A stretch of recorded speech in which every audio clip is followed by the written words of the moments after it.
This is important because when we're stressed, when we're frustrated, when we're annoyed, when we're irritated, we stop doing leadership things.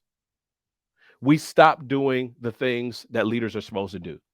So when our resilience is down, when our resilience goes down, here's what we stop doing. We stop encouraging. Just think about it. Think about it for yourself. Think about your interactions with the people around you, with your team, even with your family. When our resilience goes down, when we're not in bounce back mode, we're not in recovery mode, we stop encouraging the people around us. You know what else also goes down? Our creativity. Our creativity goes down when there's no resilience. You just can't come up with a good idea. You're in a meeting and you're not in good bounce back mode, and someone says, "Hey, what do you think?" I got nothing. I got nothing. My synaptic nerve endings aren't firing the way they used to because I'm down. I'm feeling like I'm in a funk. And until I begin to recover, until I start to bounce back, my creativity is going to take a dip. When our resilience is down, our goals and our goal setting takes a huge dip. That's why one of the many challenges of organizational life and organizational structure are end of quarter, end of fiscal year, end of project deadlines.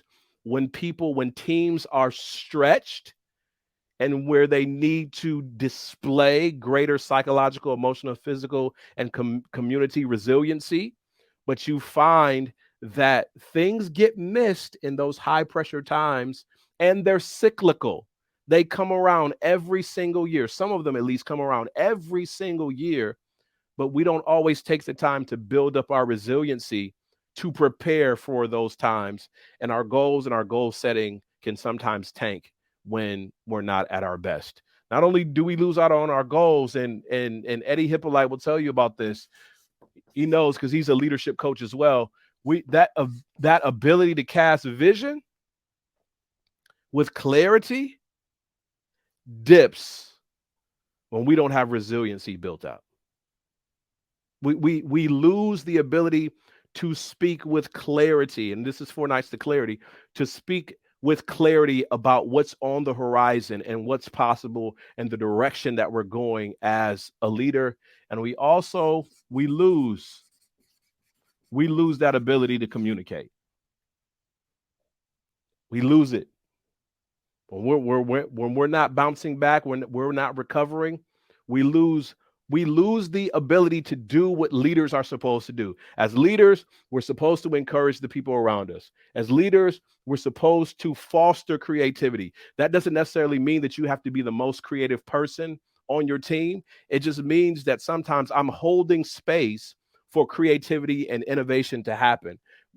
As leaders, we're supposed to set goals and frame out the path to meeting those goals. We're supposed to cast vision and give people a vivid picture of the future, and we're supposed to communicate effectively. But if I don't have my resilience, my psychological, emotional, physical, and community resilience, then I'll stop doing the things that leaders are supposed to do.